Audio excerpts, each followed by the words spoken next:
बिस्मिल्लाहिर्रहमानिर्रहीम। अस्सलाम वालेकुम स्टूडेंट्स, हाउ आर यू। उम्मीद करता हूँ कि आप सब खैरियत से होंगे। आज हम इंग्लिश पोएट्री डिवाइसेस कुछ डिस्कस करेंगे जो जो किसी भी बोर्ड से रेलेवेंट स्टूडेंट्स हैं उनके लिए बहुत ही इम्पोर्टेंट सब्जेक्ट है। ये हमारी पोएम्स के क्वेश्चंस होते हैं जिसमें हम personification, Simli and metaphor discuss करते हैं। इसके रेलेवेंस आपके पेपर में क्वेश्चंस भी आते हैं और एमसीक्यूज भी आते हैं। तो चलिए डिस्कस करते हैं। पर्सनिफिकेशन क्या होता है? एट्रीब्यूशन ऑफ पर्सनल क्वालिटीज़ के, जिसमें हम पर्सनल क्वालिटीज़ डिस्कस करते हैं और उन पर्सनल क्वालिटीज़ को हम नॉन लिविंग थिंग्स के साथ कनेक्ट करते हैं। जैसे कि कोई नॉन लिविंग थिंग है, उसको कोई हम ऐसा एक्ट बता दें कि जो लिविंग थिंग्स के अंदर वो होता है, तो that is called personification. Example से आप मजीद समझेंगे। जैसे ये फैक्चुअल बात है कि justice is blind and at time deaf, कि इंसाफ अंधा और बहरा है। अब इंसाफ this is non living thing, लेकिन blind and deaf is the quality of living things, कि अंधा हो जाना या बहरा हो जाना, लेकिन हम ये तंजन अल्फाज इस्तेमाल करते हैं। दूसरी एग्जाम्पल देखें। Money is the only friend that I can count on, पैसा वाहिद दोस्त है जिस पर मैं एतमाद कर सकता हूँ। तो अब friend is the living thing but money is non living thing, लेकिन हमने उससे एज अ पर्सनिफिकेशन यूज किया।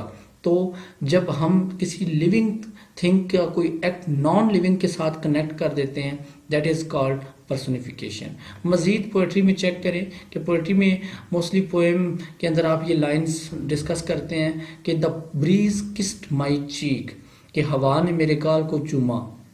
अब ऐसा नहीं हो सकता कि वो गाल को चूमे, लेकिन ये शायर है, उसकी इमेजिनेशन है, वो अपनी इमेजिनेशन बता रहा है। शायद हवा का झोंका उसके चेहरे से टकरा के अगर गुजर गया हो तो वो फिर यही समझ रहा है कि दैट इज किसिंग मी।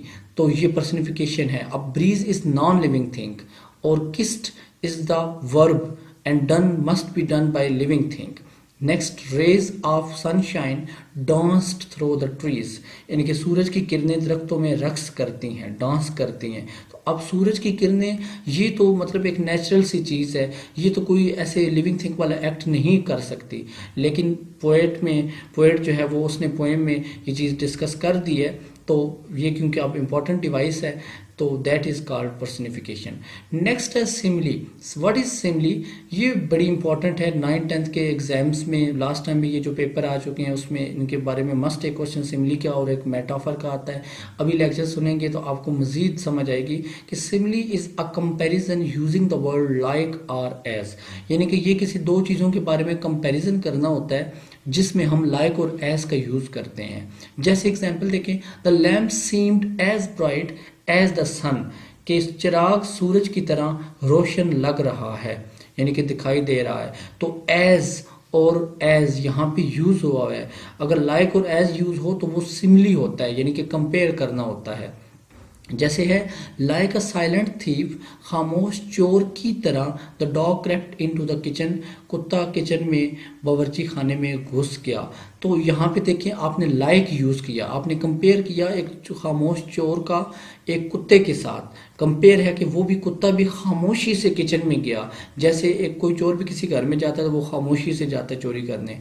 इसी तरह as black as coal as sweet as sugar as hot as rock, यानी कि इतना सख्त जितना के पत्थर।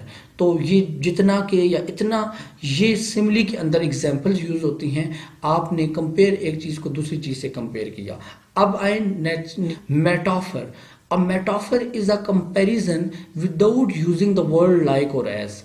दरअसल सिमली और मेटाफर दोनों में हमने कंपैरिजन ही करना होता है, लेकिन इनमें मेन डिफरेंस सिर्फ इतना है कि सिमली में हम जब किसी चीज़ को कर रहे होते हैं कंपेयर, तो उसमें लाइक और एज यूज़ करते हैं, जैसे एज हॉट एज रॉक। लेकिन मेटाफर में हम एज और लाइक यूज़ नहीं करेंगे, लेकिन कंपेयर ज़रूर करेंगे। जैसे dark cold and silent room was a tomb, Hasan is a apple of my eye, कि हसन मेरी आंख का तारा है। तो अब ये देखें, इसमें लाइक और एज यूज नहीं किया, लेकिन आंख का तारा हसन के साथ कंपेयर किया, हसन को आंख के तारे के साथ कंपेयर किया। इसी तरह एक मदर है वो कि माई सन इज माई मून, कि मेरा बेटा जो है मेरा चांद है। तो वो जो मेरा चांद उसने कहा, वो चांद के साथ अपने बेटे को कंपेयर कर लिया उसने। अगर वो ये कह दे कि माई सन इज लाइक अ मून, तो वो लाइक उसने यूज किया, it mean it is simile. और अगर वो वैसे कहे कि माई सन इज माई मून, तो उसने मेटाफर की एग्जांपल दी। जैसे देखें, शी इज वॉकिंग डिक्शनरी, कि वो चलती फिरती डिक्शनरी है। ये नॉलेज से रेलेवेंस के जो ज़्यादा नॉलेज वाला होता है उसे कहा जाता है कि ही और she is walking like a dictionary. तो वो सिमिली, अगर वो सिंपल कहे कि ही इज़ वॉकिंग डिक्शनरी, तो दैट इज़ मेटाफर। तो उम्मीद करता हूँ कि आपको पर्सनिफिकेशन, सिमिली और मेटाफर की अच्छे से समझ आई होगी। मज़ीद अगर कोई कन्फ्यूजन हो तो नीचे कमेंट्स में आप मेंशन कर सकते हैं। और अभी तक अगर आपने वीडियो को लाइक या शेयर या सब्सक्राइब नहीं किया, तो आप जल्दी से सब्सक्राइब कर लें और साथ लगे बेल आइकन को प्रेस कर दें। इंशाल्लाह इस तरह की आपको मज़ीद वीडियोस मिलती रहेंगी। अब तक के लिए इतना ही। खुदा हाफिज़।